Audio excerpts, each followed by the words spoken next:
Welcome back to New Cammack. When we last left our heroes, Darby fucking died. But finally, He sure did. I died 10 years ago. but rewinding a bit, the gang met a priest named Francisco Palladian, who reluctantly agreed to join forces with them against the 4 horsemen of the apocalypse, who have come to New Cammack to kill him, Palladian, before moving on to their larger quest to eliminate all vampires from the planet and bring about the return of Jesus to Earth. Father Palladian explained that a Syrian vampire named Farika was born in the early 14th century and came to believe that the world's end times prophecies have all foretold what she is destined to do. Specifically, she believes that she is the Mahdi, prophesied in Islam to someday rid the world of all evildoers and rule the world for a short time before being joined by Jesus. She's believed to have also christened herself the Horseman Famine and assembled 3 other supernatural beings to serve as war, death, and pestilence, the last of which was revealed to be the fungal monster that our heroes have been trying to find and kill for the past several nights. Father Palladian revealed that Pestilence was originally a German swamp witch who is rumored to have hypnotic, mind-altering powers that allowed her to escape death when she was sentenced to be executed 5 centuries ago. And he suggested that a new alliance between his group of hunters and the vampiric leadership of New Cammack could be cemented if Prince Archibald and company could destroy Pestilence and bring back proof. After a fierce battle with Pestilence that claimed the lives of the gangrel investigator John Tenniel and our dear Darby, Tenniel used his last action to stake the horseman Pestilence against a tree. Excavo and Prince Archibald then approached the paralyzed monster and felt a mysterious beckoning to diablerize it instead of merely destroying it. Giving in to the suggestion and seizing the opportunity to increase her own power, Excavo then cannibalized the soul of the horseman Pestilence, resulting in a significant upgrade for her at the cost of a dot of humanity. shit's fucked. At the end of the session, Augustyn was about to rush to the Tremere Chantry with Darby's decaying body, as well as Pestilence's magical glass vial that Darby was wearing on a necklace when he met his final death. And inside this vial, Augustyn has just spotted a quantity of blood-like liquid that wasn't there before, as well as faintly glowing pale green smoke that momentarily formed the shape of Darby's face. We go now back to Augustyn, who has just fished the keys to Darby's El Camino out of Darby's pocket, and Archibald and Excavo, who stand before a decaying Pestilence and near to an impact crater containing what's left of John Tenniel.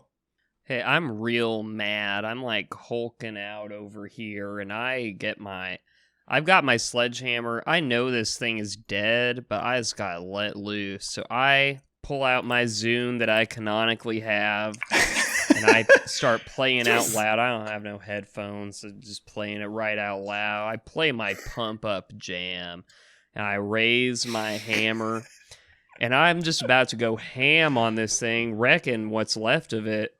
And you hear in the background my favorite Hoobastank song, and it starts going, "I'm not a perfect person." And I just let loose, and I'm just ripping this thing up with a big old hammer. So with a sledgehammer, you turn the body of Pestilence into the world's grossest piñata. And the reason is you. And there's like a cool montage and everything with it. You were just pulping it, mashing it up. At the same time, it is very slowly decaying, and bits of fungus are starting to drip off of its body. Its wings are withering. Its skin is sinking and contracting, leaving a creepy rictus grin. It seems to be smiling right at you as you're hammering into it. Super creepy. But eventually you do enough damage, and it's sort of starts to disintegrate enough itself that it falls in a pile off of the tree where it was staked to, and is just on the ground. Still more or less intact, but messed up. Man, I flashed back to when my character really liked Vivaldi and stuff. How far we've come in a year. The reason for that is week. you. Changed a lot. What is Hoobastank but the modern Vivaldi? True. Don't hurt my ears. So just to be clear, is John Tenniel dead too? I apologize. Yeah. I dipped to go eat Hella dead. His heart was ripped out, and he's in the impact crater that he and Pestilence landed in, but no one has checked on him. Okay, and I'm at the El Camino, yeah? You have just brought Darby's body to the El Camino. Okay, I throw his body in the mullet. I hang up his soul chamber as like a pair of dice in the rearview mirror. Just drop him off there, and then I totally dash back to check on John Tenniel. John lies on his back in the impact crater, shrunken down from his giant bat form back into his human form. Back to check on John Tenniel. Did you guys hear that too? Yep. Yeah. It was me. I opened my phone and we started playing live on Facebook. Cut that out and post there. So John is he's on his back. He's in this crater. He's not moving, but he's looking up at the clear sky with his mouth slightly open in what looks like an expression of wonder and awe. You see a deep hole in the middle of his chest, right where his heart used to be. And he turns his head and he looks at you, Augustyn, and he says, "Brother, did we get him?"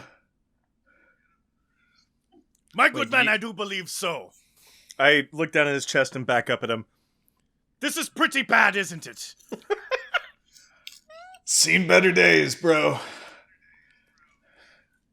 I instinctively is there anything we can do to help? And I just start pulling a tomato out of my pocket and trying to shove it into his open chest cavity. He holds up a hand, just kind of waving you off. He says, "You need to find Palladian. Find Palladian." Yeah, we did that, man. My good man, we acquired such contact. He's kind of strange, but all good. Well, I assume we will be in good hands. Hand. Dope. Come here. And he's very weak, but he motions you over. I lean in very close, super intimate like this. He weakly reaches out and lightly slaps your hand, and he says, "I'm tagging you in. Good luck." And his arm drops, and a gentle breeze starts carrying away his ashes. Yeah, I mean, Darby didn't really affect me in that way, but it's sad to see John go. I really felt connected to him. As much as Augustyn feels anything other than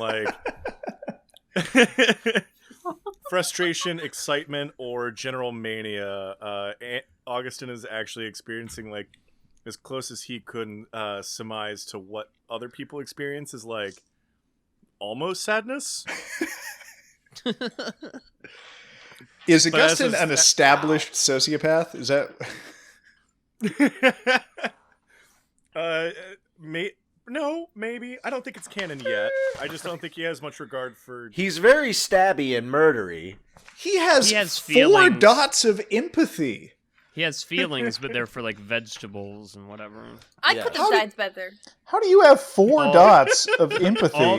All that empathy goes to the sexy vegetables. I'm imagining Augustyn has empathy in the sense that he has like an academic understanding of how normal people's emotions work for the purposes of manipulating those emotions, but he doesn't feel them.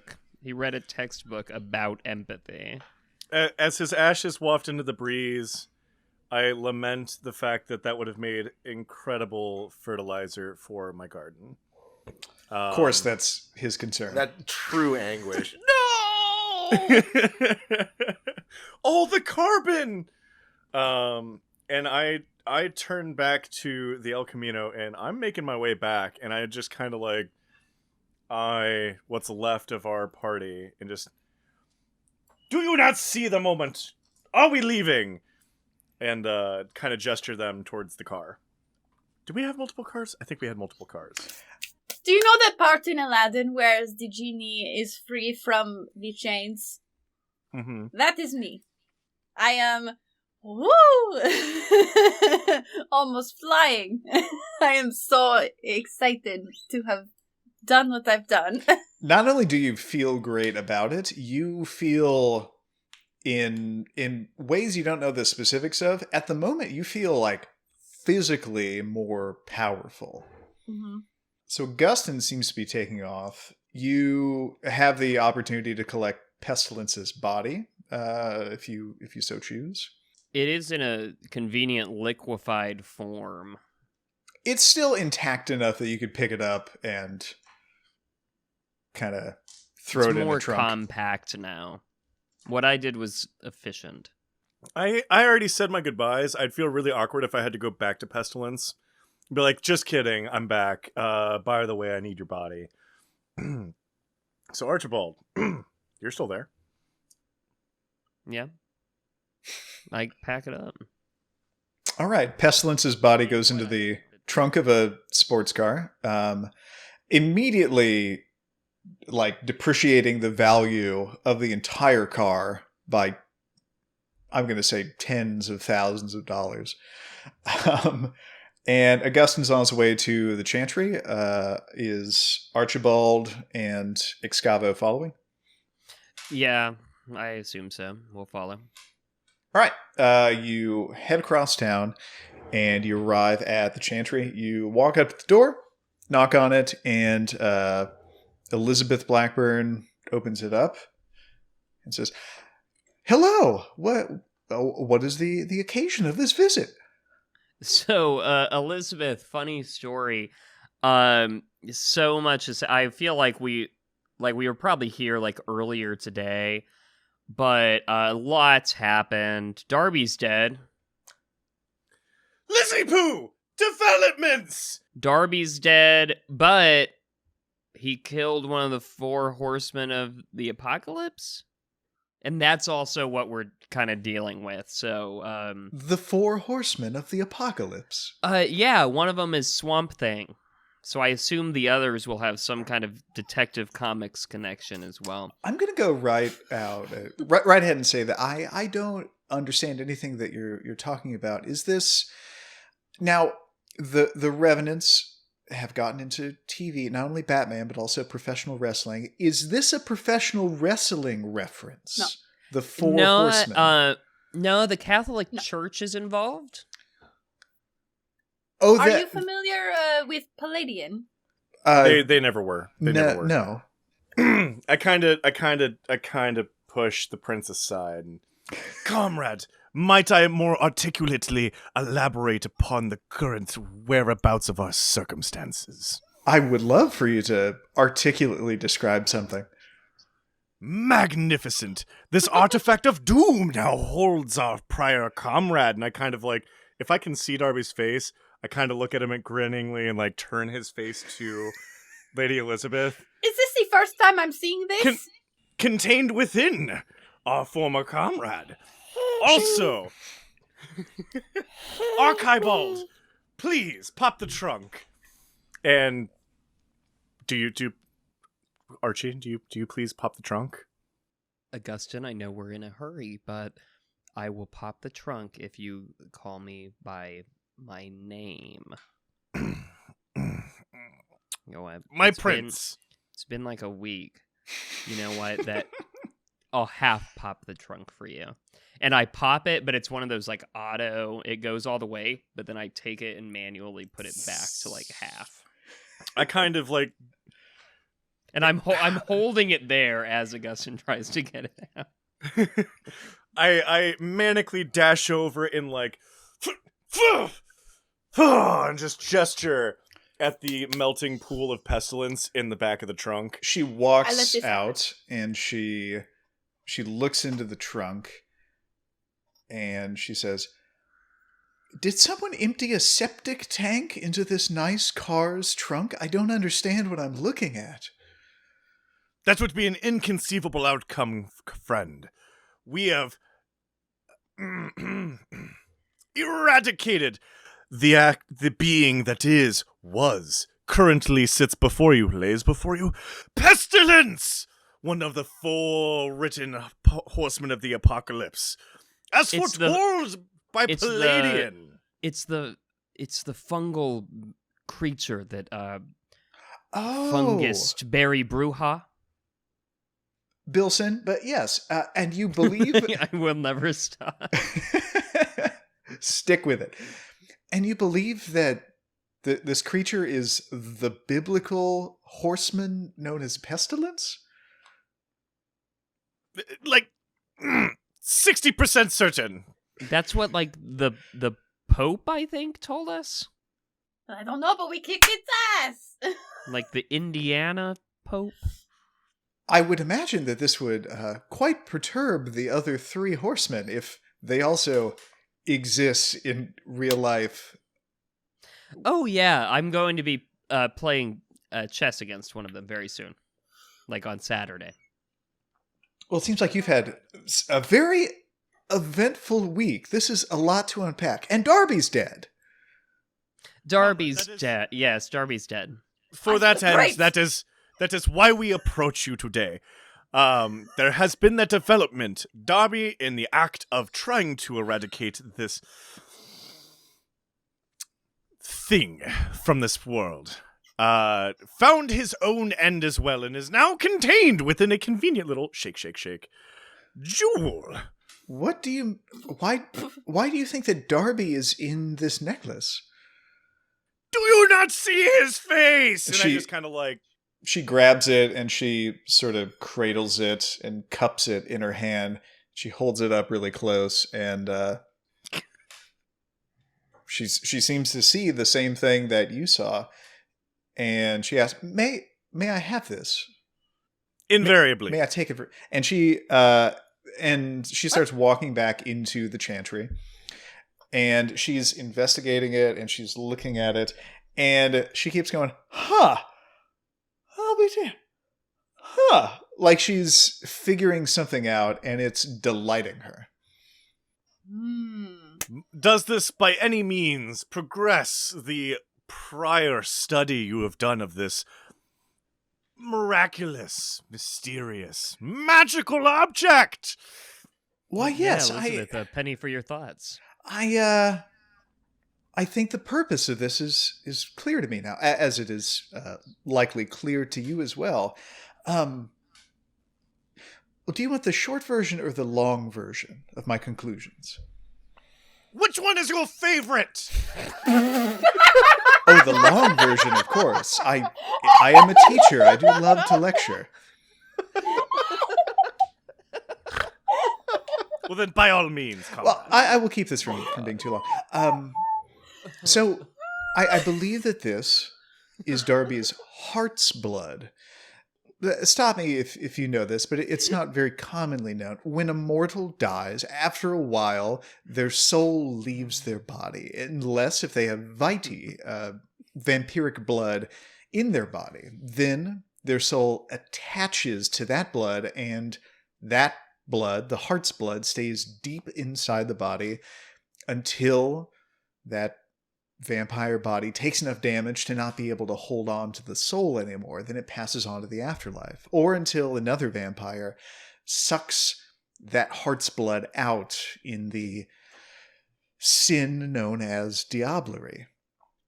Now, it appears that this object, designed by some necromancer, was engineered to capture the heart's blood of a dying vampire so that that vampire's soul does not pass on to the afterlife. And presumably the necromancer who created this also has the ability to put this soul into a new body. That is a large part of what necromancy is, taking souls out of bodies, putting souls back into bodies, animating soulless bodies.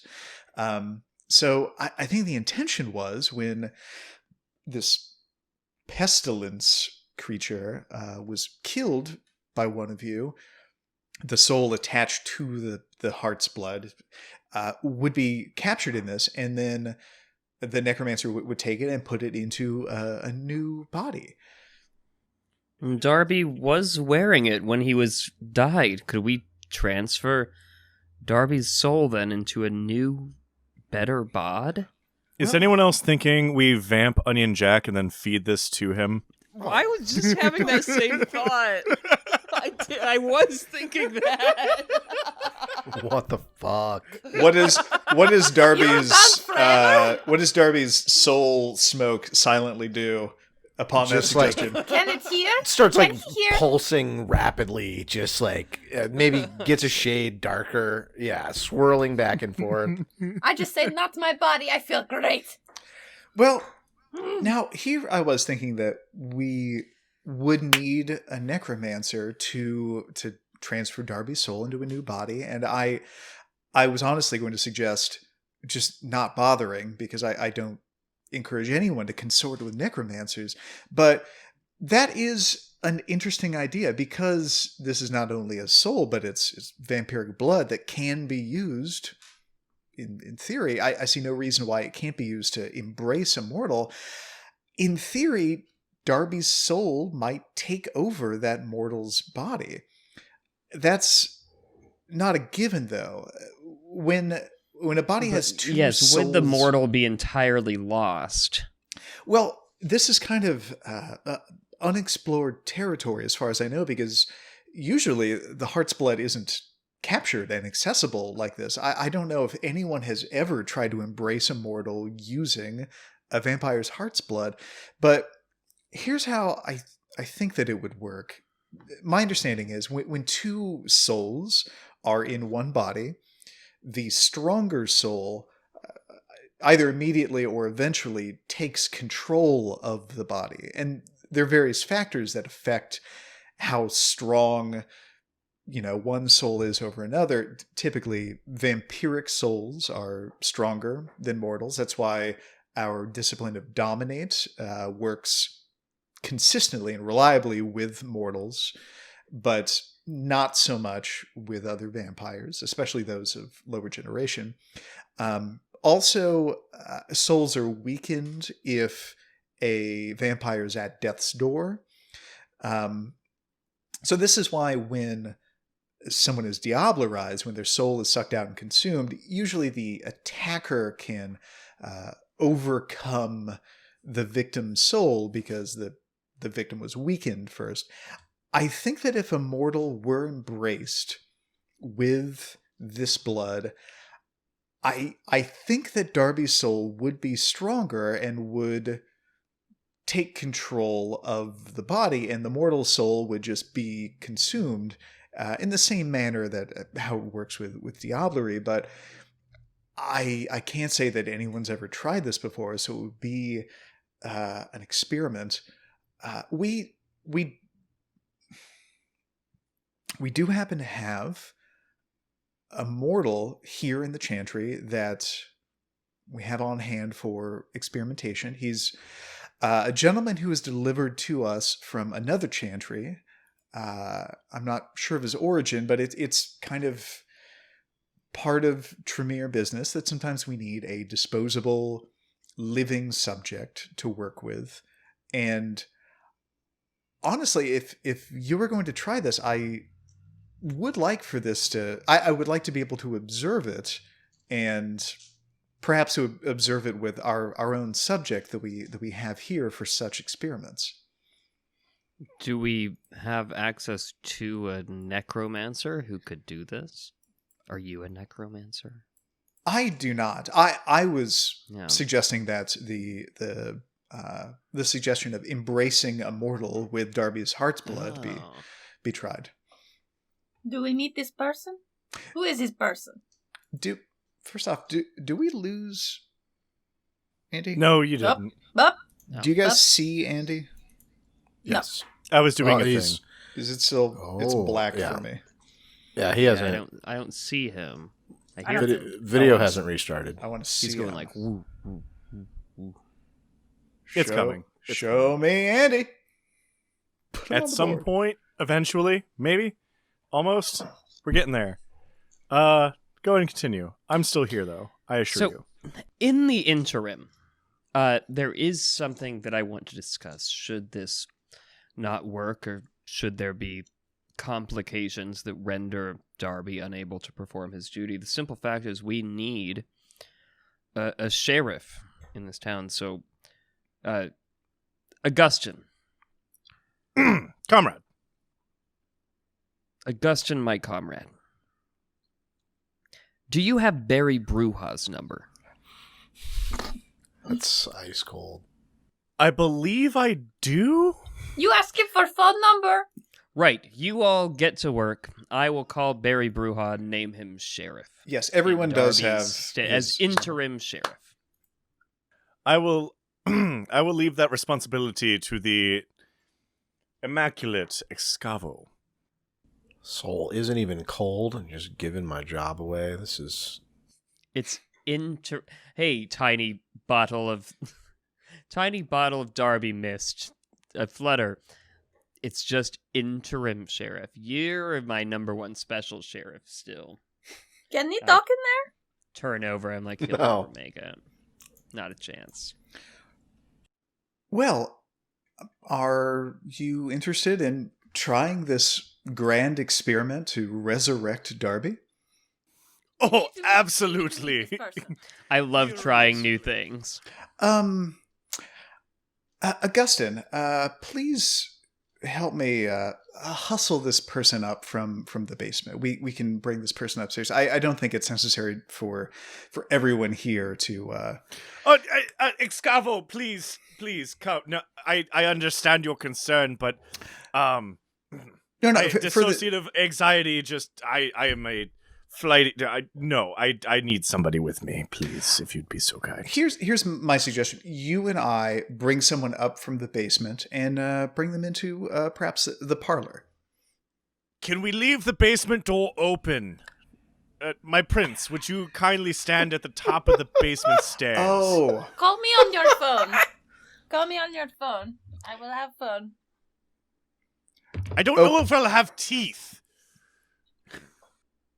I will stand here. Yes. you know what, Augustyn, you've been through a lot. Take a seat. I'll be back up in a moment. And she produces a small bell from her pocket, and she rings it. She puts it back in her pocket, and you hear just like thunderous footsteps coming from somewhere else in the house, and the tall revenant comes out. Yes, how may I help you, ma'am? And Elizabeth just kind of motions for the tall revenant to follow her into another room, and you hear the two of them descend some stairs. And a few minutes pass, and after a while, you hear the sound of two people ascending the stairs again, but much more slowly. You hear the sounds of struggling with something, and then the two of them emerge carrying we're going to call it like a very large dog cage that contains a very irate looking gentleman whom Steve is now invited to start portraying. so okay. Sorry, so I'm very angry. Oh yeah, I need to. I'm locked in a box. This is you. I gave you the heads up about this, right? Do you know? Yeah, just a very slight prompt, but you've given me only one thing to go on, and I have been practicing. Do we have a picture of this Yeah. person? Yeah. No, we do not have a picture of this person. What does this person look like? This person is a slightly portly older gentleman. He has like a blue work shirt on and khaki pants with a belt, and balding, kind of wispy gray hair, but like swarthy, like he's got an internal confidence about him, and he looks pissed, like he's still in control of the situation, almost like a third party observer. Like this isn't really happening to him, and he's just like, paying attention to what's going on around him. And yeah, so that's kind of the vibe that you get from him. And he's like, this is outrageous. Let me out of this cage. I'm imagining God. Nick Frost. Is that... So this man... No.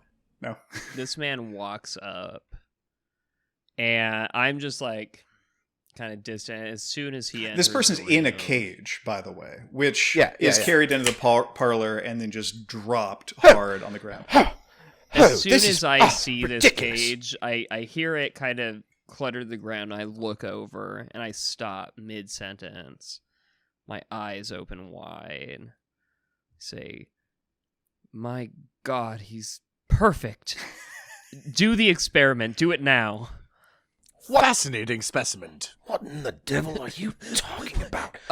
Hey, can we time out real quick? Andy, did you say specimen with a T on the end? Fascinating specimen. Fascinating specimen. Yeah, it's like a minty specimen. Yeah. Okay. I mean, okay, Or an experimental... Right on, just checking. He's just so checking. excited. This is beyond a doubt the strangest group Specimen of and people experiment, I've ever seen in my life. What on earth is this collection? What is your name? I'm not sure. Do I know? Have I been altered in any way? Am I just improvising all of this on the fly? You have not been altered. You were abducted from somewhere at some point months Sounds ago, like and you've England. just been experimented on, not in grievous ways that really harm your body. Some blood's been taken from you, but in ways that are like, people might go around your cage and like chant at you for hours in ways that seem more like psychological torture than anything physical. A lot of just strange magical stuff has been happening to you and around you that you're not happy about, but it's not like POW camp torture. It's just the strangest kind of kidnapping you could imagine. And you do know your own name. Okay. Yeah, my name is Thurgood Dunstan. Thurgood? Like Thurgood Marshall? Yes. Thurgood Dunstan? Thurgood Dunstan. And he's checking in. That name is great. Thank you. I did Yeah. wish I could take credit for picking it myself, but it was given to me. I was going to do a whole interview process, but Excavo, Augustyn, I mean, I think we can call it right. I mean, we're not getting any better than this. This is perfect. A marvelous candidate.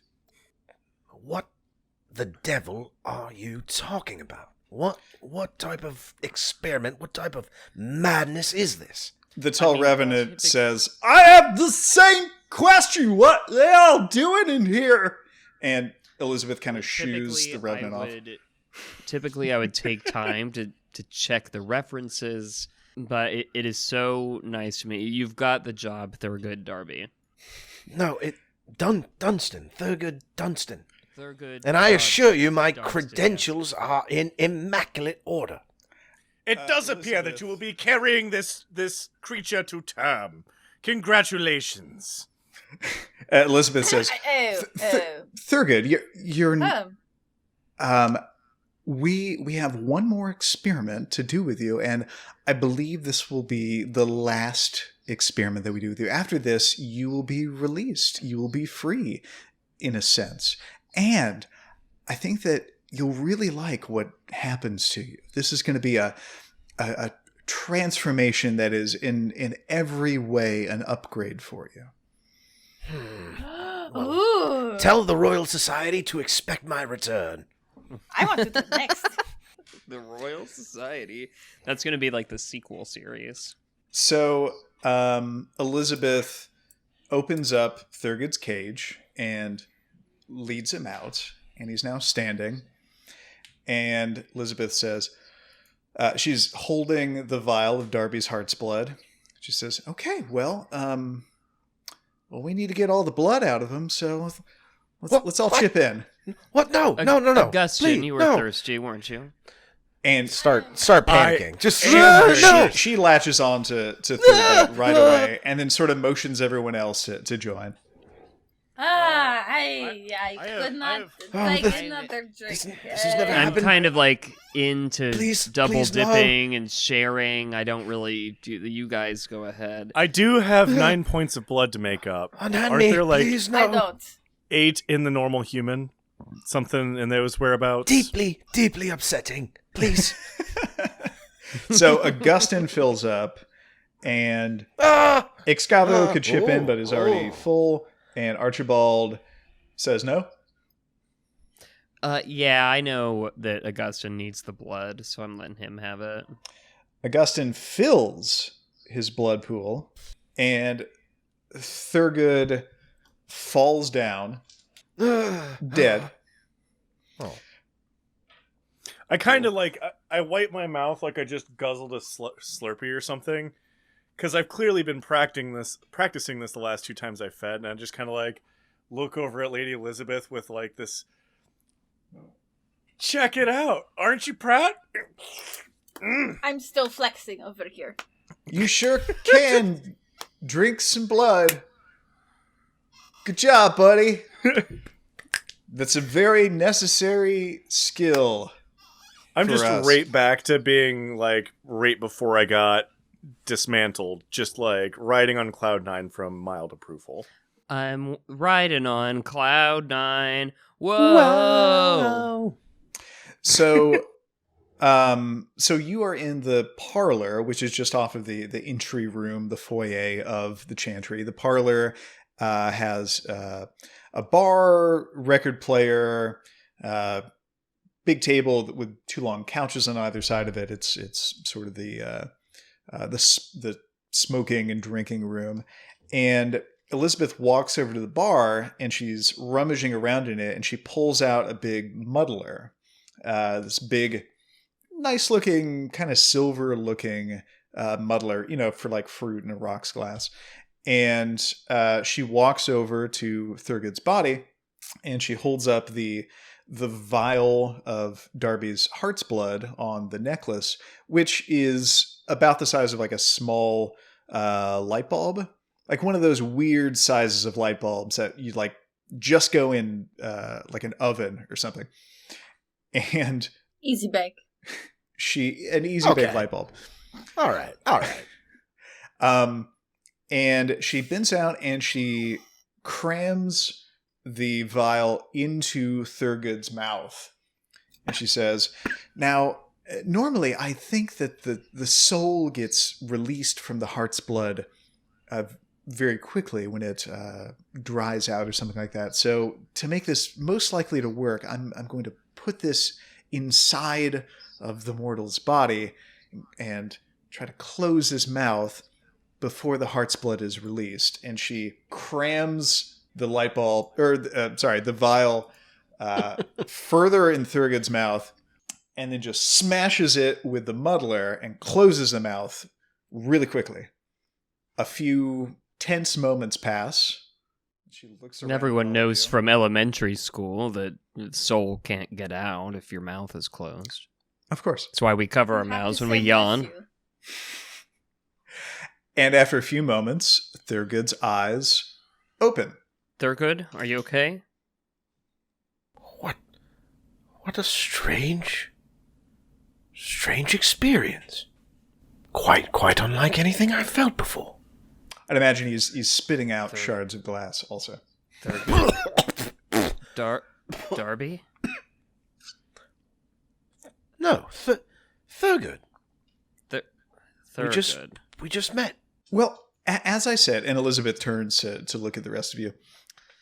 As I said, my understanding of how souls work is 2 souls can coexist in a body at the same time, and if not immediately, eventually the stronger soul overtakes the weaker soul, and the weaker soul gets consumed and disappears. So our experiment may have been successful, and that's just not immediately apparent to us.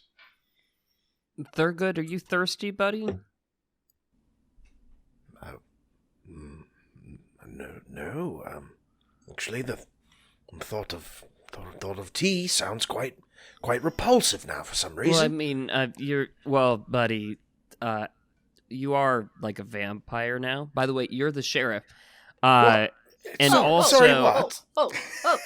But also, like,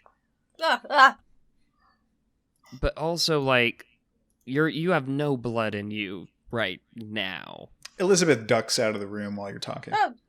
Okay. Even I have 1 point of empathy. Oh my god. I have no blood.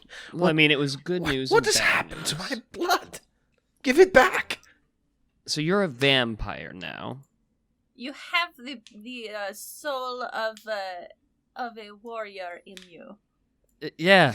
Oh my god. No, I'm more of a scientist. Elizabeth returns and she's holding like a clay decanter, it looks like, with some runes carved into it. And she approaches Thurgood and she says, "Here you go. Please drink this." Yeah. And it, of course, is full of blood. Thurgood takes it and takes the stopper off of it, if there is anything, and he smells it. And so what's the reaction of smelling? Probably good. Due to being a vampire for the first time and being quite hungry, it smells rapturous. There's an immediate instinctive, this is what I need. This is better than anything I've ever done. Incredible. Unlike anything I've ever seen. Yes. and then he starts slamming it and just talking the whole time. Oh, God, yeah. Oh, it's so good. Oh my God. Incredible. Wondrous. Rapturous. Wow. More. And I'm just, chugs the whole thing. Is his race the same? Is he the same kind of vampire? Oh, like clan. Is he still a Ventru? Oh, yeah. Oh, Elizabeth replies, yes, I would imagine that he is still a Ventru, yes. Still a what? If anything, he's like a more suitable Ventru now. Does he need the same type of blood? All that you know is that he just successfully drank arbitrary blood with no ill effects. Elizabeth then addresses Thurgood and says, "No other way to say it. You are a vampire now. That is blood. You are going to need to drink blood on a regular basis. And how about we introduce you to the act of feeding on a live subject?"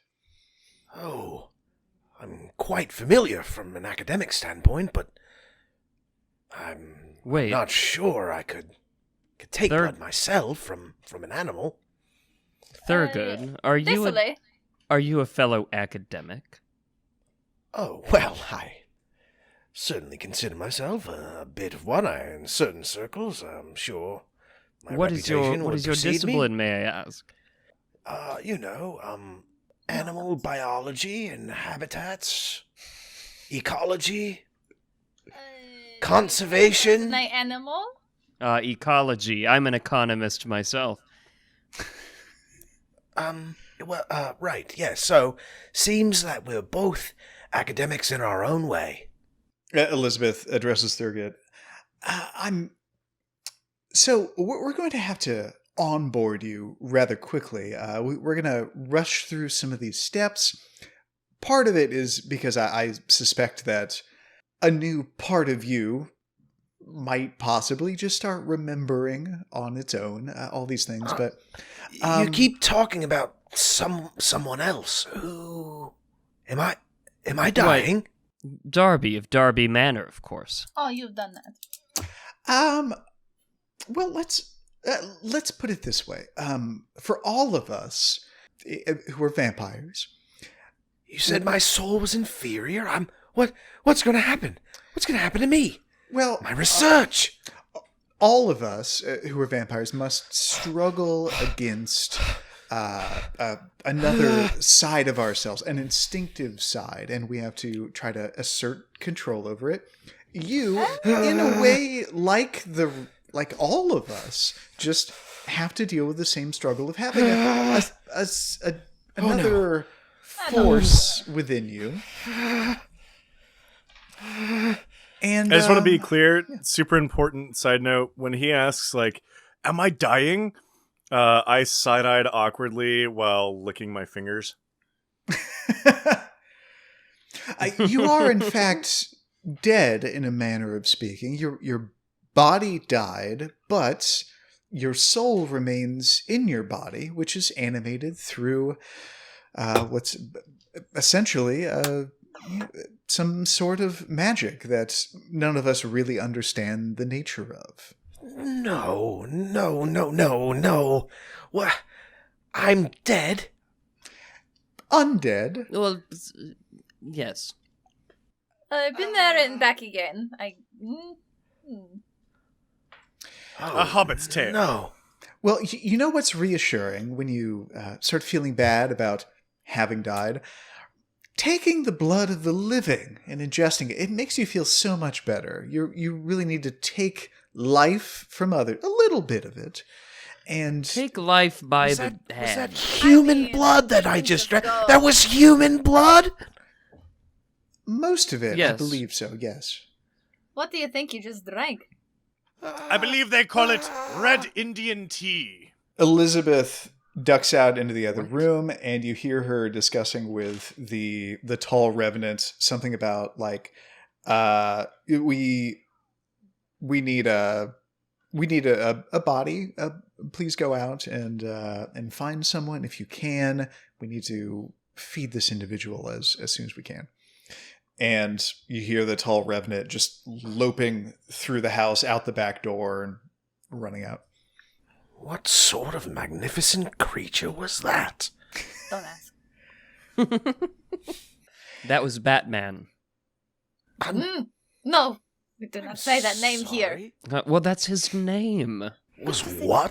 I don't know. Some type of man-bat hybrid? Okay. There's Batman and there's real Bert. Oh, God damn it. The Dark Knight? Yeah, no. Those are their names. No, I've never heard of it. What? Just, Okay. I'm not The second familiar. person we've met. There's a country. There's a city in This is Turkey. a city in Turkey. A city in Turkey, of course, I've heard of.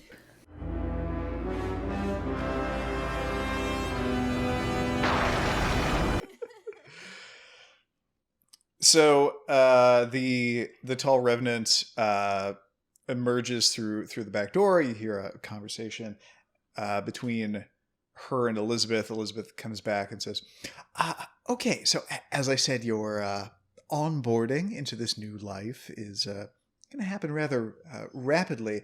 Would you mind joining us in the backyard for your first feeding? This does not sound like my type of thing. I'm more of a watcher than someone who's in the hunt themselves. I pat him on the back and just, my good man, a world of bear cubs, tomatoes, and vast wonders awaits you. And never mind the hunting component. That's already been done for you. Believe you me, this will be a most glorious experience for you. Bear cubs? And I just kind of like... Did you say, is there a bear cub? I would love to say hello to a bear cub. It's on the other side of this experience, comrade. My bear cub resides at my dwelling and would be delighted at the thought of your mere company, let alone the magnificent scruffs I'm sure those mighty mighty paws, could provide for it. You're very strange. You know, Thurgood, if this is a whole lot to keep up with at once, I have many journal entries that you can read. Oh. Excellent. Well, I'll certainly have to peruse those. Plenty of other texts as well for your enjoyment. I am feeling a bit peckish. Do you like chess?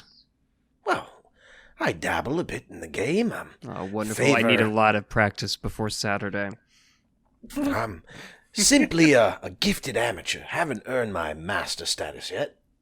So Elizabeth is attempting to corral everyone into the backyard. Oh, well, it's very rude. Okay, well, sure. All right. Here we are. That's where we're going. And once out there, you see a gentleman just standing in the middle of the backyard that you've never seen before. Presumably the mortal that was found in the neighborhood and dominated by the Revenant to walk into the backyard and just kind of stand staring silently. And he's just kind of there for you. Who's that fellow? And Elizabeth tells Thurgood, I don't know, and I don't care to know. But his name is Breakfast. Yes, this is your breakfast. And if Mr. John Breakfast. You must now breakfast. drink a moderate amount of this person's blood, not enough to cause them great harm, but enough to sate you. And finding that balance is going to take some time. I usually say about 3 gulps is safe. Otherwise, we'll say when. Yeah, you don't want to make this person die. There are complications. Oh, I just wet my beak as if I were the vampire Finch of the Galapagos.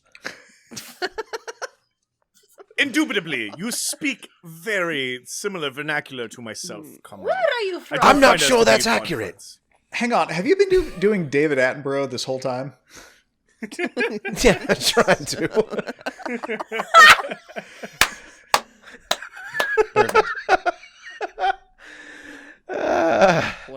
Plants, animals. Oh, goddamn, is that David Attenborough in your background?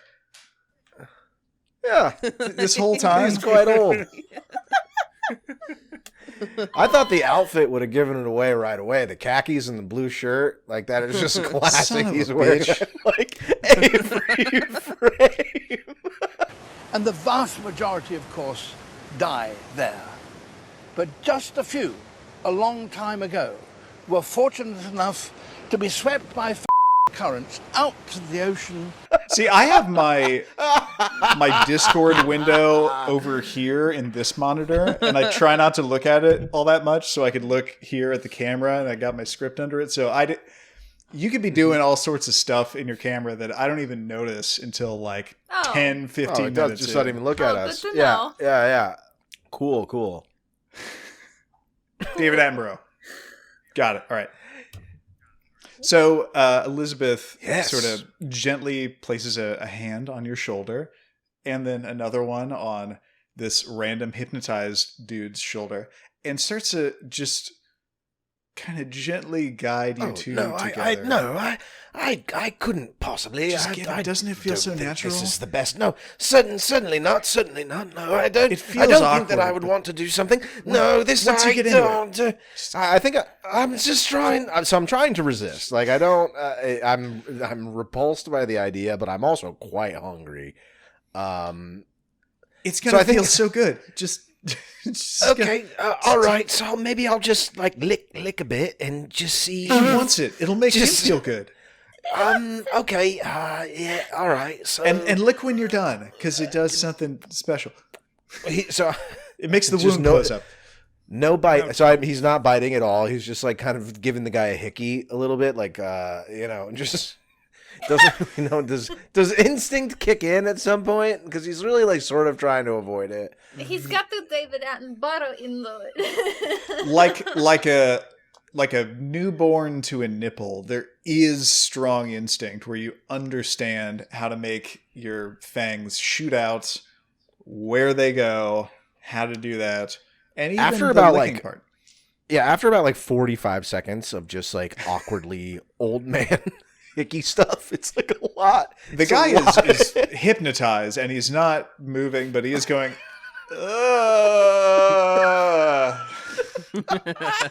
So there's just like way more of that than there needs to be, and then ultimately, sure, the guy. I love imagining David Attenborough doing this too. That's the best part, honestly. So I think through the bite, I'm just like, well, how much with polite? I'm just trying to ask when I should stop. Well, the suggestion was 3 gulps, which is something that you can do yourself. However, what are the mechanics for? You have to see if you frenzy or not. You're gonna have to roll self-control, which I think is 2 dice for you. Correct. And let me check what the difficulty is. Oh shit! That's a botch. Oh, this really is quite good. Oh my! Yes. Everyone sees the really obvious signs of Thurgood Darby Dunstan. Immediately going feral Darbston. and grabbing onto this guy and digging in even harder and just feeding from this person animalistically. It's clear that he's gone into a hunger frenzy. Elizabeth starts trying to separate them and says, "Oh no, we can't drain, we can't kill. I mean, we try to avoid it." And she looks over at Archibald and it's like, I think I'd be rushing over to use my Bruja Strong to do something about this. okay. With your combined efforts, you do separate Thurgood from this gentleman. Thurgood manages to get 1 more blood point and is still in frenzy. So you are holding a frenzying Thurgood while he thrashes about and tries desperately to get at this person. You see Elizabeth beckon the tall revenant and whisper something to the revenant, and the revenant takes that person and starts like bringing them back out into the alley to be released out into the wild. Like, do we have him secured at this point? I'm going to say you're holding on to him pretty effectively, but I would also like to know what a frenzying Thurgood looks like. Oh man, it is just extremely upsetting.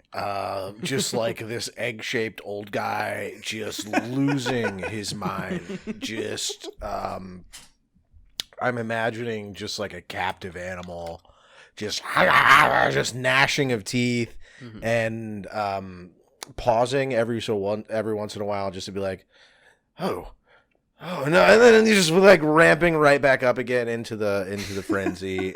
And like a very like British type of frenzy, but I think he would be actively attempting to evade any hold with all of his might, and would be trying to attack or hurt anyone near him. He's just remembering, defending the turf as the dominant baboon, and so that's kind of what's inspiring his activities now. Well, because Thurgood is closest to Archibald, and Archibald is a source of blood, it would make sense that Thurgood would then be trying to feed from Archibald. Yeah. Okay. And Archibald would be resisting, presumably? Yeah. I'm not ready to let this this brand new baby vampire be blood bonded to me. I definitely gesture at her like flex, because I've been seeing her like, and just kind of like tap the bicep and then kind of point at them like suggestively. What do you want me to do? Muscles! What? Skulls? Muscles! God damn it. No, I think I would like just try and get this dude kind of like pinned down. I want to wrestle him. Is a little anybody bit. giving him like one of them from behind holds? Well, that is presumably It's perfect. a full Nelson, I think is what you're talking about. That's presumably Yes, what... I want. Is there a full Nelson? I'm going to say Archibald and Darby need to enter into an opposed strength plus brawl roll. And If he's being held down, I want to slap him. both... Wait a second. What does this guy's character sheet seem like now? Is he like basically restarting This guy... his thing, or has he inherited Darby's stats, or what? For this role, he is using Darby's character sheet. So, Okay. he does in fact have potence. However, it's the same amount of potence as you, so... Oh, okay. So this was a strong boy. Yeah, both of you, please roll 7 dice, standard difficulty, to see if you can... If Archibald successfully holds on to the frenzying Thurgood, or if Thurgood overcomes him and now is holding on to Archibald. I did not do very well, so I like your chances. Almost another botch. I did pretty well. Okay, so Archibald successfully holds on to the frenzying Thurgood for long enough to Thurgood to eventually calm down. Oh, that was I was close to slapping him in the face. quite a lot. My That'll apologies. happen. No hard feelings. We all go through that, my dear. Well, I suggest that the rest of you spend the rest of the night making sure that Thurgood gets fed from hopefully several sources. He will get a lot of practice that way. Hopefully Well, this... and one of those might end up sticking as his. I wonder if he still needs like meth heads or something, or if it's a reset. Was there now. something wrong with I'm that? sorry. Oh. Still need what? The refined Oh, tastes nothing. of his clan, the Ventru. Yes, yes. I confess I don't understand how any of that works, but whatever his particular taste is, I hope it's some quarry that's easy to find. Ah, yes. So, Thurgood. Each Yes? vampire clan has certain peculiarities. For instance, I'm... Like subspecies. Oh, yes. I'm very strong and very liable to frenzy, like what just occurred with you. Excavo's crazy. You, No, for we're the instance, best. you have a refined taste. Eventually, as you sate your palate more, you'll be limited to one type or variety of person that you're limited to feeding on. Oh, that seems overly restrictive. It's just the nature of the game. I'm sure there's some parallels you could draw in the animal kingdom. Sounds like some bullshit to me. Wait, was that a little... Oh, it is bullshit, isn't it? Yes. Aren't you just a little bit mad about it, Thurgood? Well, I'm not sure I was given much choice of any of this. It's quite a lot to take in, yeah? You know, Thurgood, you probably don't know much about the town. How about we head back out, we do a little feeding, and then head back to Darby Manor. And, you know what? I have the keys right here. How would you like to drive the car? Oh, no thanks.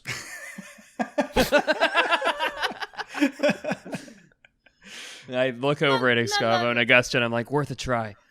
No, you drive. I'm You more drive, of I a want to see what bicycle happens. man myself. I'm used to driving on the other side of the road. True, it would be backwards for you. Okay, Augustyn, you take a vehicle. Is that all right? If you insist, my good man. I'll take one as well. I haven't driven a car in several episodes. Elizabeth steps in and says, I would very much like to know what this business is about the 4 horsemen of the apocalypse and... Elizabeth, I thought we made ourselves very clear. I thought you were not interested. The source of this information is more what I'm concerned about. There is a threat. A bunch of Catholics told us, which has also been verified by Again, you trust John them. Tenniel and other. All of the strange happenings here at New Cammack are because of the 4 horsemen of the apocalypse. How could I make this any clearer? I mean, it sounds unbelievable, but... So, and in the trunk, we actually have a gift for you. It's pestilence, or what's left of it. In the good nature of reciprocity and exchange of knowledge. Now, Elizabeth, What- do you have a large jar or vessel that we can I- put I have a pestilence large- in for you to study? I have a large dog cage that now has no inhabitant. That is inadequate. Oh no, it's this must be able to contain liquid volumes. Yes, I was meaning to talk to you about that. Why were you keeping me in that cage? You seem very friendly now, but things weren't very nice before when you were chanting at me and keeping me locked up in the cage. We couldn't have you running off. Now, and you are all in the backyard of the chantry, and there's like raised gardens. It seems like the backyard is there's a large open space, but it's primarily used for gardening. And Elizabeth motions over to a wheelbarrow. Perfect. Adequate. And she says, I would be happy to have this specimen. We always appreciate unusual biological material Yes. to study. Our and- Do understanding you is have a that it swoop? was once a swamp witch of some kind. It's hundreds of years old, and it's from German. It's of German origin. This is ring a Are bell. you talking about to Baba you. Yaga or we some don't shit? Know. We don't Yeah, know. it was the mushroom thing, the fungus that was wrecking town. Well, it's On our way quite to a the relief front. to know that it has been defeated, it seems. It turns out the downside of that, there are 3 more that are probably going to be like just as bad or worse. Oh, we should study them from afar. We've been trying to find information. The only kind of lead we have is that I'm a pen pal with Famine, who is aiming to, I think, be the Antichrist and meet Jesus. We're so casual about this. What? This doesn't sound very Bring real. a shovel. Are you all okay? Well, it doesn't sound very real. Thurgood, we're vampires. Like you'll get used to it. I'm sorry for losing my patience there with you. On our way to the front, do we happen by anything that resembles a kitchen as we're passing through the chantry? The back door actually is you have to go through the kitchen. Yes. If there's one visible, I grab a ladle. If there is not one visible, I manically rummage for a ladle. No, there's I a said ladle. shovel. All right, cool. I grab a You should ladle bring and we it head to to the the There's car. also one of those things that you use to like get a pizza out of an oven. A pizza or whatever they call this. Paddle? I, I grabbed that too, just Not in with case the the row ladle's with inadequate. pizza or. Indeed, the proper my parents Is that own what a they do pizza in place. Venice? My parents own a pizza place, and the correct term is pizza or. I knew it. So everyone is going to get pestilence out of the trunk and to load its body into the chantry. While that is happening with Thurgood, Archibald, and Excavo, Elizabeth asks Augustyn, "May I have a word with you privately for a moment?" Let them attend to that matter. But I look at Excavo and I kind of go like, raise my eyebrows. I've already lodged the ladle halfway into it, what's left of its torso, and I kind of like, can't you see I'm ladling pestilence here? and I take what I have of the ladle and I kind of slap it into the wheelbarrow, and I indignantly hand it over to Archibald. Just, you'll be lunch lady today. And I take I was it. gonna say that. lunch I lad. take it, I look at it, and then I kind of like look around the neighborhood, assuming that not many people will be there because they don't I'm have here. neighbors very close. I walk around the car and just lift it up and tip it so it dumps into the wheelbarrow. You do that successfully. Work smart, not hard. So but yes, I do. I step aside with Lady What's Her Fuck. Blackburn, Elizabeth Blackburn takes you into just inside the chantry. Oh, Mrs. What's-his-fuck. Lovely to meet you. Elizabeth says to you, Augustyn, "Do you think that this Four Horsemen threat is a real and serious thing? The actual Four Horsemen of the Apocalypse coming here?" I'm entertaining this as a possibility because I've lived long enough and seen enough things that I know that things like this are quite possible, as fantastic as they sound. How do it were to manifest is, as observed, a non-zero amount of data suggesting favorability for this thesis. So yes, so you do believe this? Approximately, yes. As a man of science myself, yes, there, indeed. Not a man of brevity. Well, as you know, you are a newcomer to the city, and my understanding is your position is you are on the Prince's Council, and the four of you, I suppose this includes Thurgood now, who might become Darby again. That remains to be seen. Anyway, What? I'm already a knight. It is up to you to deal with major problems like this, and you are seen as at the vanguard of our clan. We are going to be leaning on you to be on point, more or less, to charge forward and solve some of these problems, which I'm not sure that Leslie and I have the time to deal with, and Frederick, the other Tremere in the city that you have not met yet, there may be complications with him. Point being, I think that it's quite important that we make all resources available to you that are possible, and this includes your training. And I think that the pace that we are planning on teaching you additional paths of thaumaturgy might be inadequate if there is, in fact, a dire threat to us or to the world coming to New Cammack. Have you ever heard of the teaching technique called Schockschulung? Of course. Schockschulung.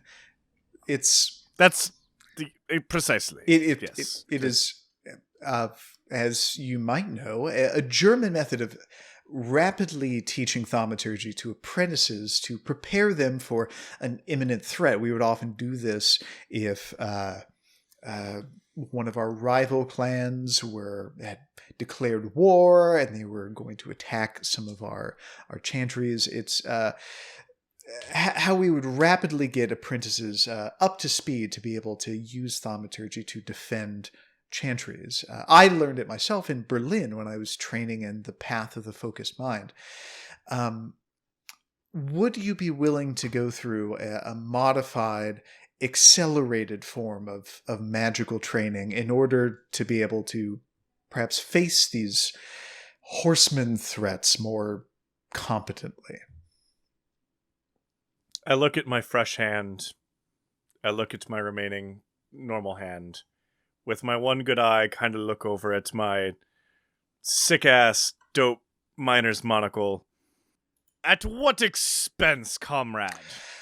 Well, this is the expense. In Schachschulung, a thaumaturgical power can actually be taught often in the span of 12 hours. Not necessarily contiguous hours, but potentially within one night of study. But it is extremely taxing to the student, and their grasp of the power is imperfect at first. So we would, I actually have a room prepared for this. We would have you in a room for 12 hours, and we would train you very rapidly, presumably myself and Leslie, but perhaps also Frederick, depending on what paths we're going to train you in. And we would inundate you with instruction and memorization, and it will be difficult for you to cope with mentally. It will be taxing to your willpower, but you will be able to use a new power that you hadn't before. Have you ever seen A Clockwork Orange? Oh. Well, that's neither here nor there. That is not an application of produce that I am myself familiar with.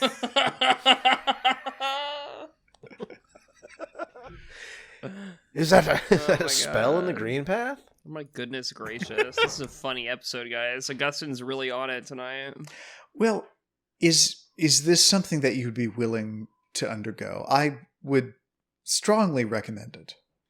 And at no greater expense than the time and insatiable willpower that this already afforded to me. No, the rest of us need you to be able to face these threats, so it's in our interest to take the time to train you. My debt to you, does that have any bearing on this immediate need? I would like for you to continue to instruct me in the green path. I don't believe that would be... that there'd be any change in that, and you would continue doing that for the rest of this week. I would like, I believe, I agree that, our immediate needs are certainly intertwined. However, this is the end of an... What's a fancy word for chapter? Act? Era? End of an act! This is the The beginning curtain of a new falls act. upon this of potentially 4 acts, and I do believe I am required to investigate further before resigning myself to the luxury of enhancing my already magnanimous knowledge. Did you say 4 acts? Oh, it was 4 horsemen. But Yeah, then keep should up, be man. This is four highbrow acts. shut. So you will submit to this accelerated training schedule or not? I confess I have no idea what you just tried to convey to me.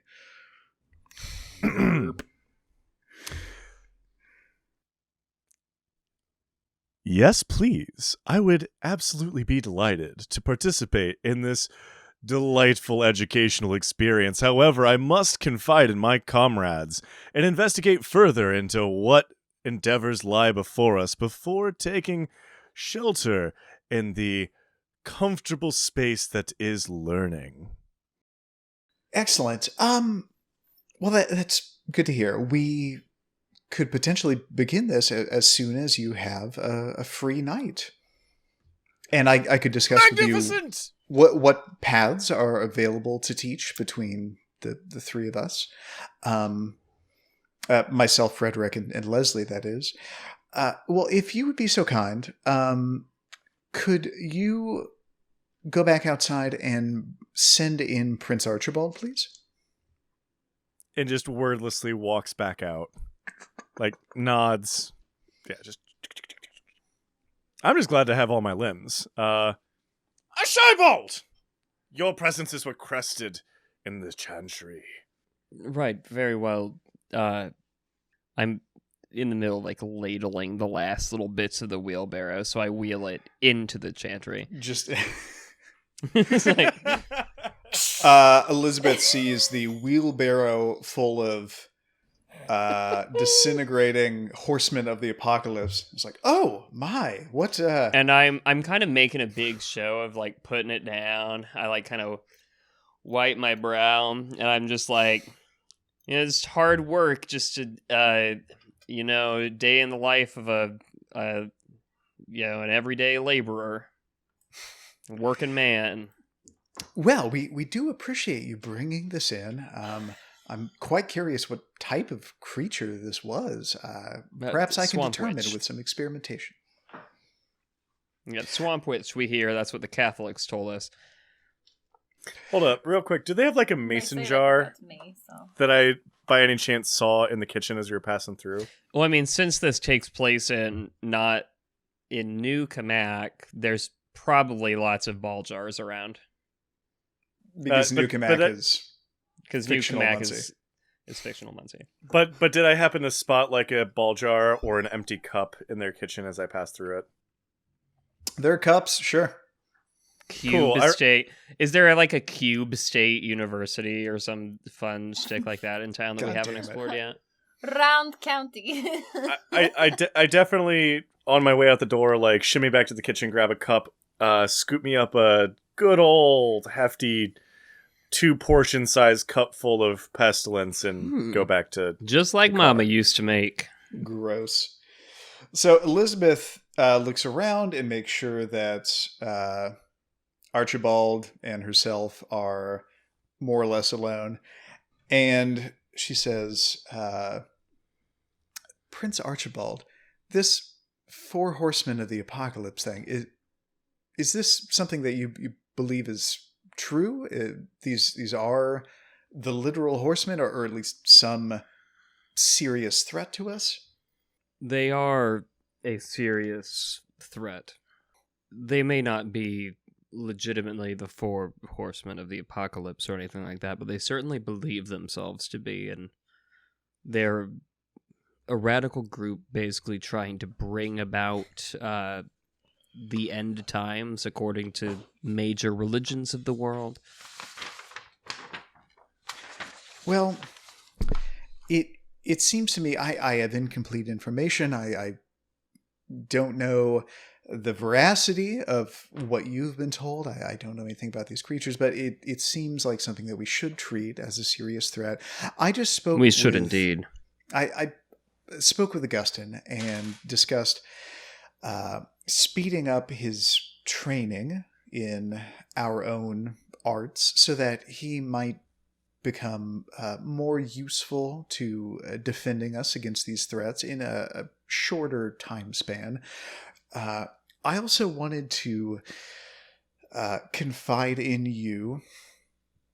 So our clan deals in magic, of course. Yes. And we have access to all sorts of things that could potentially prove useful. There is a bit of history about New Cammack.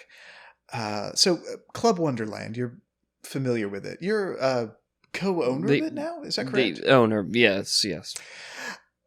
So it was originally owned, or more or less originally owned by a pair of Malkavian brothers named Benedict and Baraccio McFungface. And one night, a Sabbat pack rolled through New Cammack and set fire to our zoo. I don't know why. I was not around at the time. It may have been to draw out the rest of us for a confrontation, but the brothers McFong Fache, it is said that their role in the fight, or perhaps after the fight happened, they rushed into the zoo before any mortal fire trucks or police came in. They rushed in and they rescued 4 baby hippopotamuses, or hippopotamodes. I always forget how to pluralize Greek words like that. Yes, Anyway, it's always frustrating. they then raised and ghouled these 4 hippos as if they were their own children. And some of us who were favored in the hierarchy of the city were allowed to go down into some of the sub-basement levels of Club Wonderland, where these creatures were kept, and they were very large, very fearsome animals. I suspect that the brothers used them to guard where they slept during the day, but that's just speculation. Anyway, when the brothers were going to leave the city, they, for whatever reason, didn't bring the hippos with them. I think the transportation of these basement-dwelling giant hippos was deemed to be impractical. And they also were very emotionally invested in these creatures, and they didn't want them to die or be released out into the wild or anything like that. So they approached us, and what we did was we were able to transform all 4 hippos into metal, essentially a state of suspended animation. If you've been inside Club Wonderland, you may have noticed 4 life-sized hippo statues made of metal. And these are those ghouled, I suppose you'd call them war hippos. When they were transformed into metal, we made a stave, or a wand that, when touched to each of them, will reanimate them. And we left this in the care of Prince Randolph.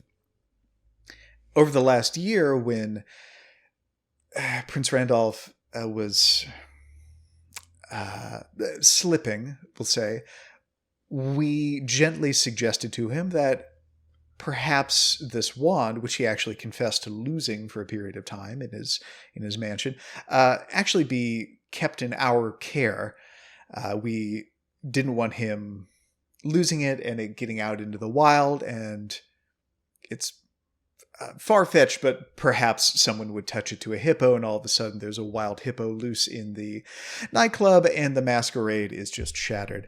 So we have the wand with us, and it has always been in the back of our mind, one of those trump cards in case an all-out war is happening or an ambush needs to be set up, and we need powerful tool such as that in a battle. I would like to give you this wand.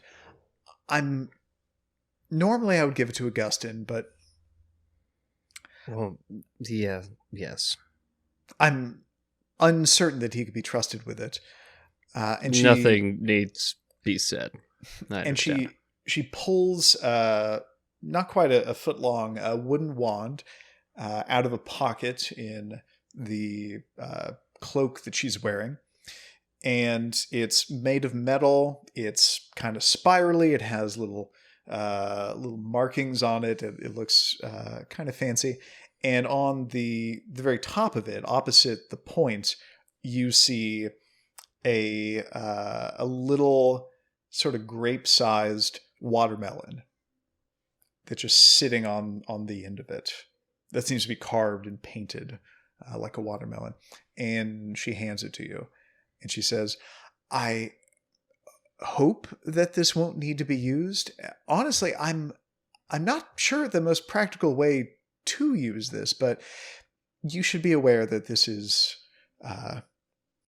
something in your city that you now have the authority to invoke the power of. And it should also be known that once these hippos are reanimated, there will be no easy way to de-animate them. So bear that in mind. Well, this is all very good to know, and we appreciate it. Keep in mind, there probably will be some fiercely fought battles upcoming. We appreciate everything you're doing to help, and if you can think of any other ways to bolster our forces, please be in touch. Of course. No, I mean, the hippos are a great contribution. It's, it doesn't get any better than some war hippos.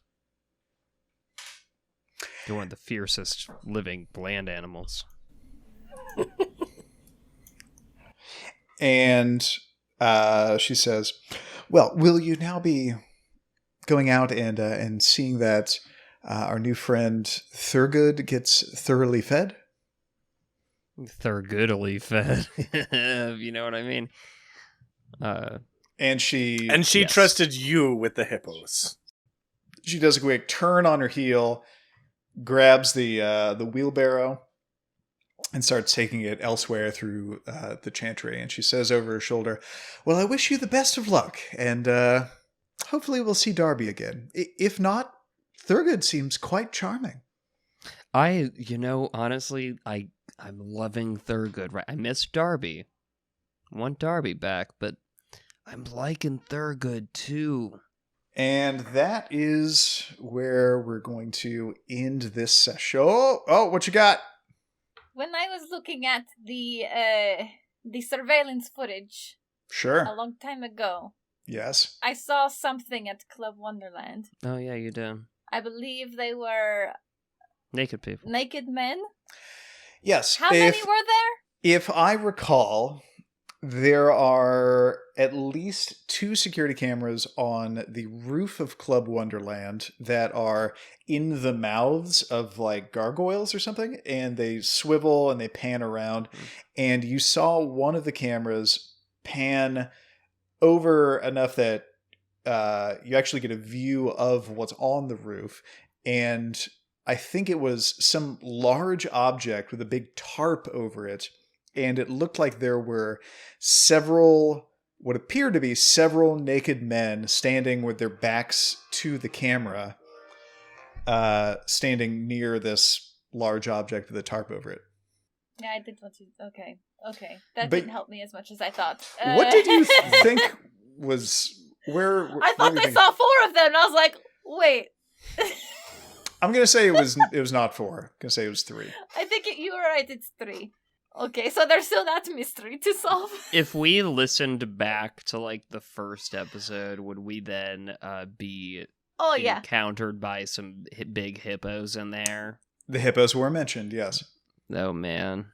But also you see some out-of-place decorations, like several life-size metal sculptures of hippos in various poses, and a metal sculpture of a shirtless Steve Buscemi that someone has wrapped a towel around the waist of. Man, it all connects back. This show is so planned out. Indeed. Hell yeah. Hell yeah, brother.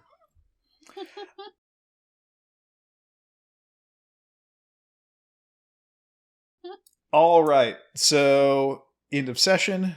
The resurrection of Darby has been attempted.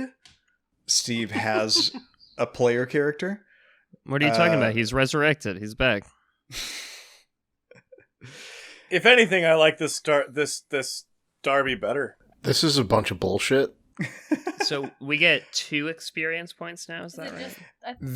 That is correct. And I'm going to be introducing roles that Thurgood / Darby are going to be doing with Thurgood and Darby's respective willpower pools to determine the... Oh, who is dominant? Yeah. Who of the 2 of them eventually gets permanent control over Thurgood's body? Gosh. Oh, I thought it would be like a thing where it's just like you never know when it's gonna switch back, and just in the It's that clutchest fire moments, character they'll like with somehow the Professor Soul in him, be back. and they That like, was kind of fight to, where I was going with it too. I'd Yeah. like to talk with Steve about it to figure out what kind of role playing experience would be the most fun for him. All that I want is at least a little bit of the element of chance to determine what the eventual outcome of this is. But I would like to skew it toward whatever's the most fun. So I am curious. Darby and third Darby. Third Darby. Darb good. There we go. Darb good third magic. With him and Excavo having her split personality, like that effectively sets half of our party. We get 2 more characters. 6 So we do- personalities. So we have 6 people ish, or 2 and 4 halves. Well, my other question is Thurgood 9th gen. Thurgood is the same generation as Darby. Okay. Some of this there aren't mechanics for, because I actually tried to look up any precedent for doing this, both in the core materials, like the core rulebook, and I think I posted on essentially a support message board for World of Darkness rules interpretation, and the consensus seems to be like, this has never come up. Literally never come up in any recorded way. So we are kind of coming up with our own mechanics for this. What made the most sense to me is that Darby would be like, this new vampire would be effectively Darby, would not effectively be the child of Darby. Got it. Well, yeah, we can That's talk the through. sequel. Child of Darby. Spawn We can- of Darb. And talk to the next level. I did I did my best. I'll work on the accent. It was kind of a spur of the moment thing to go full I thought it Attenborough. was great, man. He's going through a weird identity crisis. His accent can change. Yeah, right. Well, maybe it will. It'll get slightly more southern. Man, and that was like Koopa masterfully. You did some like masterful acting today, man. Especially like the one Thanks. moment where Darby like slipped through a little bit. And you're very well done. Well, I appreciate the fun challenge. I was given no prep. It was just like, let's figure this out. No, that's so I'm funny, British. 'cause Work that on a was, British like- accent was the only guidance I got. That was kind of like my initial concept for Archibald that really isn't where he went at all. What, David Attenborough? Not David Attenborough, but like a professor who's like very Dr. Jekyll, Mr. Hyde-ish, who like hulks out and frenzies a lot. And even though my weakness is that I'm prone to frenzy, that I don't think has happened yet. I've sure it frenzied will. more than you. Yeah, Archibald has I'm not sure it frenzied. will. I have not frenzied, and that's supposed to be the Bruja weakness, so I'm sure it'll happen, but we'll see. It's just- Darby's yeah. frenzied twice, and once I killed a beloved animal, and now I study beloved animals. Just the irony. Oh, yeah. Well, I also have like a ton of experience points, and I'm not really sure what to do about those, given that I'm a whole different person now. Yeah, do you need to make a new character sheet or no? Here's how I was going to do that. It's Darby's same character sheet. However, no, maybe I didn't write this down. My idea was going to be it's essentially the same character sheet. Thurgood is, if nothing else, channeling some of the abilities of Darby. However, Thurgood and Darby have distinct virtues, humanity ratings, and willpower ratings. But other than that, it's the same character sheet being used. And if you want to, you could take advantage of this identity crisis thing to be able to spend points on things that would make sense for Thurgood to have, but not Darby. And that's this body, this amalgamation between the two, not only inheriting everything that Darby had, but also retaining some important bits of Thurgood, such as maybe his academic knowledge or expression ability, whatever So makes skills. sense for you. I think it's more fun for whatever endgame actually wins if I put some Thurgood specific things on my character sheet, whether that's like a point of perception and intelligence and maybe academics and science. All of that sounds very reasonable and also completely missing a point of survival. So I get the sense that I would have spent some time in the wilderness, and certainly a point of animal ken. If not, I mean, I can only get one, but I think a point of. So how many total experience points do I have? You are sitting on 15. Okay. And what is attributes is 4 times current level, 3 times current level? 4 times current level. All right.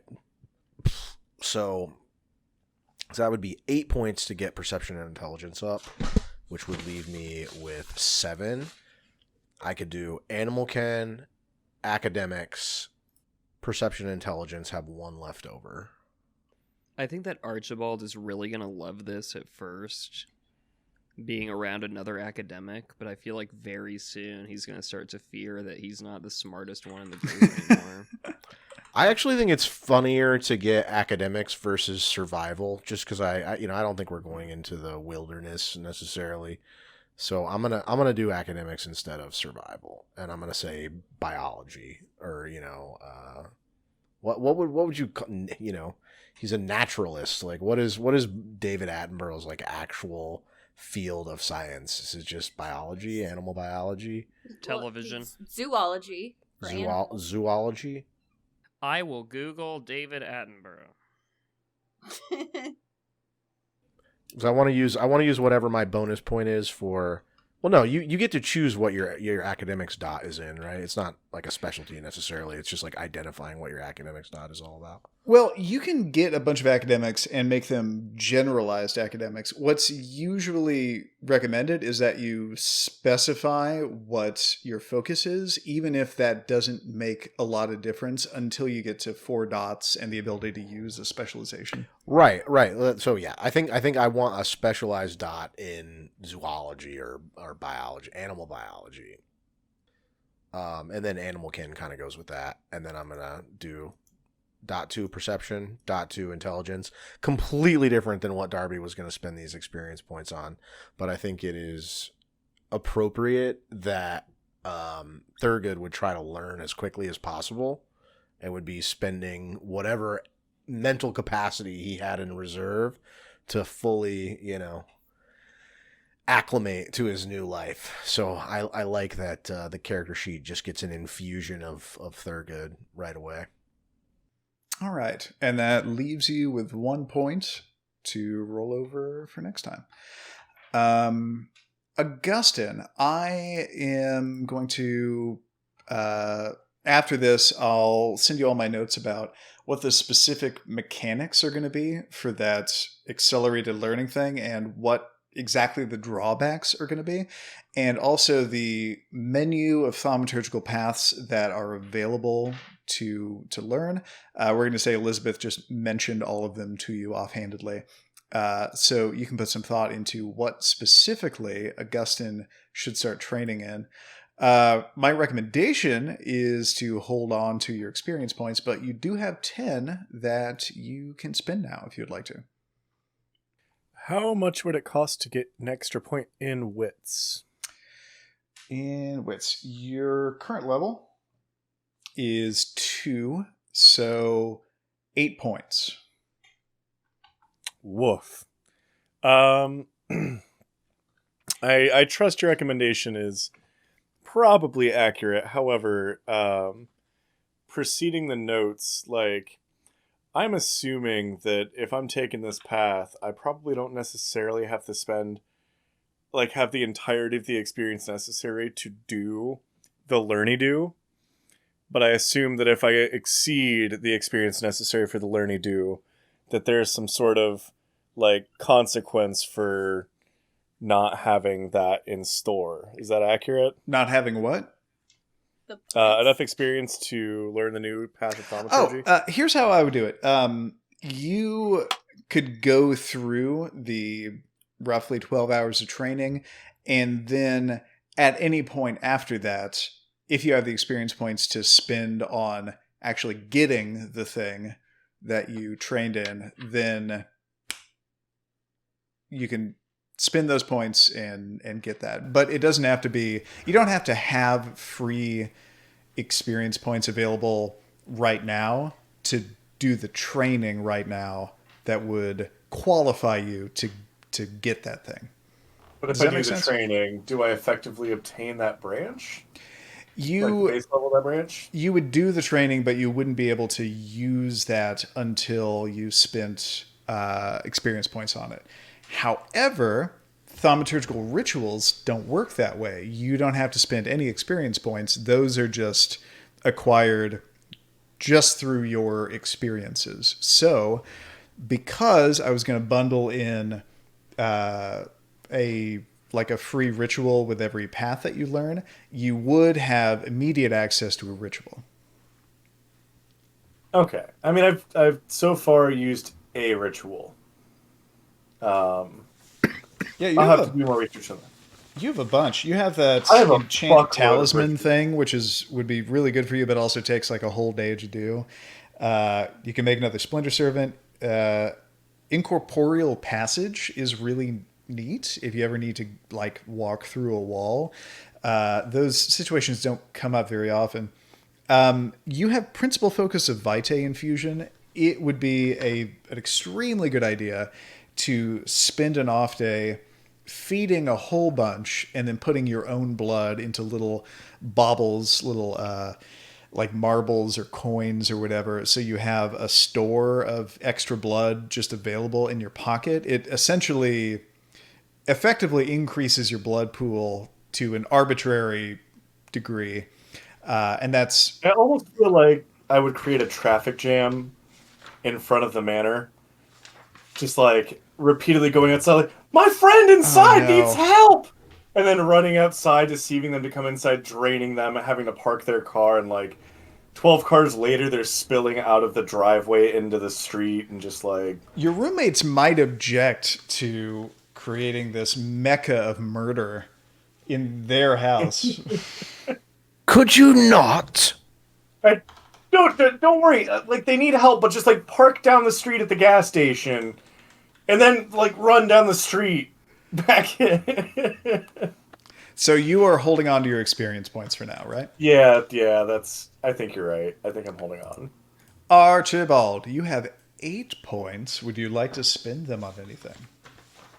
No, I'm still saving. Now that the experience per session's gone down, I'm like feeling real frugal. Here's a fun thing. So you have 8 points. In 2 more sessions, you will have 12 points. That is how many points you would need in order to buy the first combo discipline that any of you qualify for. You have 2 dots in celerity and 2 dots in potence. Your clan has a combo discipline called leaps and bounds. And if you have 2 dots in potence and 2 dots in celerity, and you spend 12 points, you can acquire this power that will multiply your maximum jumping distance, either vertical and horizontal, by the lesser of your celerity or potence dots. So if you get it right now, you would be able to jump horizontally and vertically twice as high as you can now, which is great for catching Darbys that are flying away. And if you... loved that a few sessions ago when we were trying to. Yeah. And if you bump your disciplines up to 3 potence and 3 celerity, then your jumping distance is tripled. Read time. That's crazy. I It love would be that. so useful in this particular game. There seemed like a lot of especially. I think my particular weapons are really fun for that too. I'm really having fun with the sledgehammer because the idea of like jumping super high and then spinning around with and then like I'm picturing whopping Sailor somebody with Moon. that. Ooh. I want to say if you get the leaps and bounds thing, I want to add a little bit to the mechanics and say that if you drop kick someone, you could launch them far more than the usual distance. Especially if you're on a teeter-totter. Yeah. yeah. If that's I ever love this, advantageous. yeah. I didn't even know there were double disciplines, so I'm all for that. Yeah, the combo disciplines are all described in the lore of the clans book, not the main book. And in every chapter that's specific to just one clan, there's a section of that chapter that lists the combo disciplines available to just your clan. And I went through it recently, and I wanted to see if anyone qualified for any of them. A lot of them require that you have like 4 dots in one thing and 2 in another. It's kind of a higher level thing, but you do happen to qualify for the one combo discipline that any of you can currently get, and that is it. The utility is, I guess, limited by your imagination, but who knows? Yeah, because I mean, we already all kind of have supernatural jumping abilities to some extent, right? Yeah. Yeah. I don't know if I'm going to go down any of those paths, but kind of cool. The leaping thing is awesome. Very much looking forward to see how that plays out. Woo! Almost fly. Yeah, just like double jump, triple jump. So it is kind of double jump. Excavo, you have 13 points that you can spend. I do. So many points. So I feel really good. I feel very strong. I want to get either a point of athletics or a point of brawl because I just feel so good, and I don't think I'm ever gonna not feel that way anymore. And I'm going to I gotta fight something. I feel it. I want to do it. It'll be 3 points for either, and you can actually afford both. If I can, I'll do one of both. That's fine by me because right now they're at 0. So I think this diablerizing business, I think is gonna make me forever stronger just a little bit. Okay, well, you have your first dot of athletics and your first dot of brawl, and you have 7 more points that you can spend.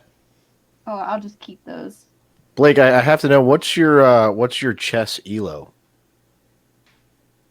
Elo, like my level, my Electric rating? Light Orchestra, I think. That's right. It's only my actual rating is only 1,300 or so. But that's not that's like chess.com. But in my kind of headcanon, I think that Archibald is low key secretly a GM. Oh wow, he's He hasn't mentioned that, but I think A grandmaster that is what it is in my brain. Yeah. We will see in this upcoming chess match. Which, if everyone wants to spend some off days doing things like thaumaturgical training and bringing Thurgood up to speed on stuff, the Saturday chess match could actually come pretty soon if we're skipping over a few days. I think it's been a long time since we've done that. Seems wise. Give Mr. Tremere a chance to grow back his limbs and do some rituals. Maybe not have any dice that he's missing for every single game that we play. Oh yeah, I have to come up with a new nightmare. Any ideas? I tried to go with whatever was most traumatizing about. might involve wheelbarrows full of gross things. All right. This has been a lot of fun. Looking forward to next time. Good job, everybody. Some top-notch role-playing. We did it. Until next time. Until next time. See you guys. Peace.